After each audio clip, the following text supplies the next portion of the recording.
सदाबहार के पौधे पर अगर आप लंबे समय तक ढेरों फूल पाना चाहते हैं तो आप मेरी बताई हुई इस खाद से जो छोटे गमले हैं आपके उसमें 2 दाने और जो बड़े गमले हैं उसमें 4 दाने इस खाद के हर 15 से 20 दिन में आप दे सकते हैं।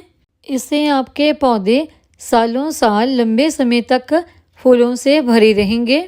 नमस्कार दोस्तों, मैं वंदना, मेरे चैनल पर आप सबका स्वागत है। मेरे गार्डन में ये सदाबहार के प्लांट लगे हैं। इन्हें सदाबहार विनका अलग अलग स्टेट में अलग अलग नामों से पुकारा जाता है। इसे सदाबहार इसलिए नाम दिया गया है क्योंकि ये प्लांट हमेशा हरा भरा रहता है और इसके फूल हर मौसम में खिले रहते हैं। अगर ये प्लांट आपके गार्डन में नहीं है तो आप इस प्लांट को अपने गार्डन में जगह ज़रूर दीजिए। इस प्लांट की मेडिसिनल वैल्यू भी बहुत ज़्यादा है। इस प्लांट की पत्तियाँ, फूल सब आयुर्वेदिक मेडिसिन बनाने में काम आते हैं। इस प्लांट को आप छोटे छोटे गमलों में भी लगा सकते हैं। ये वहाँ पर भी आसानी से ग्रो हो जाते हैं। और यहाँ पर देखिए, मैंने छोटे छोटे जो डब्बे के ढक्कन होते हैं ना, उनमें ये प्लांट लगा रखे हैं और उनमें ये बहुत आसानी से ग्रो हो गए हैं। और ये सारे प्लांट ही मैंने कटिंग से लगाए हुए हैं। इनकी कटिंग बहुत जल्दी और बहुत आसानी से ग्रो हो जाती है। बहुत ज़्यादा गर्मी में या फिर बहुत ज़्यादा सर्दी में कई दफ़ा इस प्लांट की कुछ पत्तियां सूखने लग जाती हैं। इस प्लांट की पत्तियां सूखें या फिर ये प्लांट कुछ सूख जाए उससे पहले ही आप इसकी कुछ कटिंग लेके ग्रो कर सकते हैं। जैसे मैंने ही इसकी कटिंग लगा रखी हैं। तो वैसे तो देखिए, ये प्लांट जल्दी ख़राब नहीं होता, ना ही कोई फंगस इसको लगती है जल्दी और ना ही ये जल्दी डैमेज होता है। ये प्लांट काफ़ी कलर में आता है, तो अलग अलग कलर के फूल होते हैं इसके। तो मेरे पास तो देखिए ये 2 ही कलर हैं और मैंने डब्बे के ढक्कनों में लगा रखे हैं ना, तो मैंने अलग अलग कलर लगा रखे हैं। तो अलग अलग कलर अगर आप इस तरह से साथ लगाते हैं तो बहुत अच्छे लगते हैं। इस प्लांट को बहुत बड़े बड़े गमलों में लगाने की ज़रूरत नहीं है। तो देखिए, मैंने तो छोटे छोटे ढक्कनों में ही डब्बे के लगा रखे हैं, तो उसमें ये काफ़ी अच्छे ग्रो भी हो रहे हैं। और मैंने काफ़ी ज़्यादा इसकी जो कटिंग है वो देखिए ये डब्बे के ढक्कनों में लगा रखी हैं। काफ़ी अच्छी ये कटिंग ग्रो हो गई है। वैसे तो इसकी कटिंग आप किसी महीने में भी लगाएं, अच्छी ग्रो हो जाती है। लेकिन अगर बरसात में लगाते हैं तो ये बहुत जल्दी ग्रो हो जाती है। आपके पास कोई छोटे छोटे गमले हैं तो उनमें आप इस तरह से इसकी कटिंग ग्रो कर सकते हैं। इसकी कटिंग ग्रो करने के लिए आप रूट हार्मोन के लिए हल्दी या फिर अगर आपके गार्डन में एलोवेरा है तो उसकी जल का इस्तेमाल कर सकते हैं। 3 से 4 इंच की भी आप इसकी कटिंग लगाते हैं तो बहुत जल्दी ग्रो हो जाती है और जल्दी ही उसमें 3 से 4 दिन के बाद इस तरह की रूट बनना भी शुरू हो जाती है।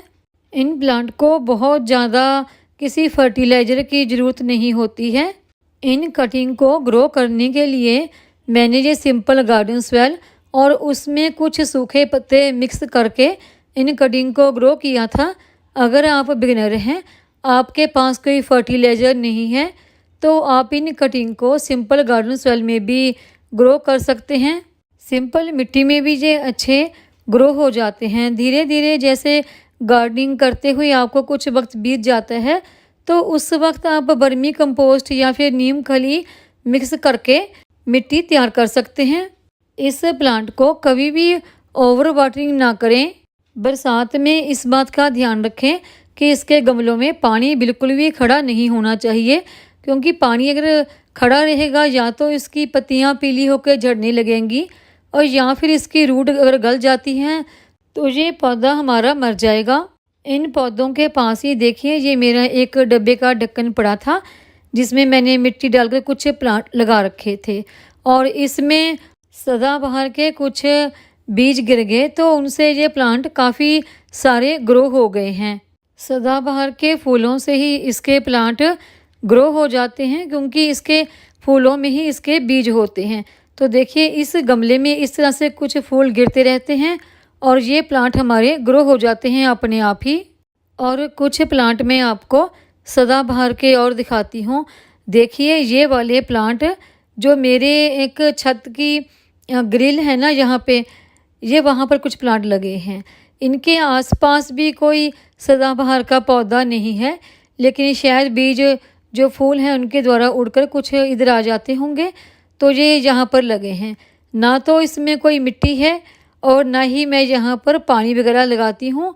तो देखिए बरसात में ही जो पानी इनको लगता है बारिश का, वही लगता है, और कोई फर्टिलाइज़र, कोई मिट्टी, कुछ भी नहीं है। और ढेरों प्लांट यहाँ पर सदाबहार के ग्रो हो गए हैं अपने आप ही। यहाँ पर भी सदाबहार का एक बीज भी गिर जाता है तो वहीं पर प्लांट ग्रो हो जाते हैं। हालांकि मैं इन सारे पौधों को निकाल दूंगी क्योंकि मेरे पास सदाबहार के बहुत सारे पौधे हैं। लेकिन देखिए यहाँ पर एक फूल भी गिर गया तो वहीं पर ये प्लांट हमारे काफ़ी सारे ग्रो हो गए हैं। अब बात आती है इस प्लांट को फर्टिलाइज़र देने की। तो देखिए बरसात में काफ़ी सारी फंगस वगैरह हमारे पौधों को लग जाती हैं, तो उसके लिए आप, अगर आपके गमले की मिट्टी सूखी है तो नीम ऑयल को पानी में मिक्स करके वो पौधे की रूट को दे सकते हैं, या फिर आप नीम ऑयल का स्प्रे भी कर सकते हैं।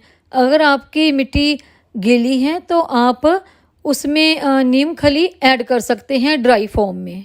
और इस प्लांट पर खूब सारे फूल लेने के लिए जिस खाद का हमने इस्तेमाल करना है वो ये खाद है। इस खाद को हमने एक बार पौधों में देने के बाद दोबारा 15 से 20 दिन के बाद रिपीट करना है। ये है डीएपी खाद। अब बात आती है कि इस खाद को आपने अपने पौधों पर देना कैसे कैसे है। तो सबसे पहले खाद देने की शुरुआत हम इन छोटे गमलों से करते हैं।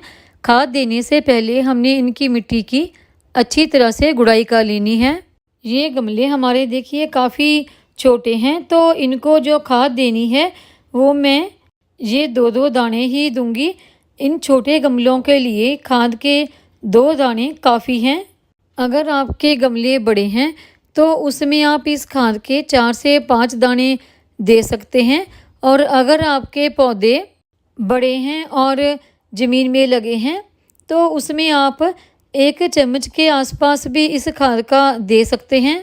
ये डीएपी खाद जितने भी आपके फूलों वाले पौधे हैं उन सब के लिए बहुत ही अच्छी है। ये हमारे प्लांट पे कलियां आने में और कलियों को फूल में कन्वर्ट करने में मदद करती है।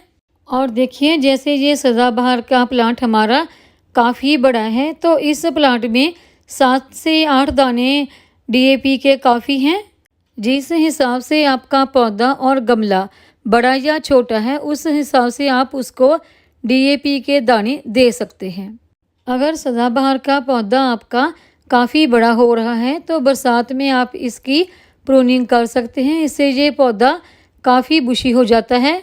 एक बार इस प्लांट को डीएपी खाद देने के बाद आप इसे दोबारा 15 से 20 दिन के बाद रिपीट कर सकते हैं। और खाद देने के बाद पौधों को पानी जरूर दीजिए। वीडियो पसंद आई हो तो वीडियो को लाइक करें, चैनल को सब्सक्राइब करें, शेयर करें, कमेंट करें, बेल आइकॉन को ज़रूर दबाएं ताकि मेरी आने वाली हर नई वीडियो का नोटिफिकेशन आपको मिलता रहे।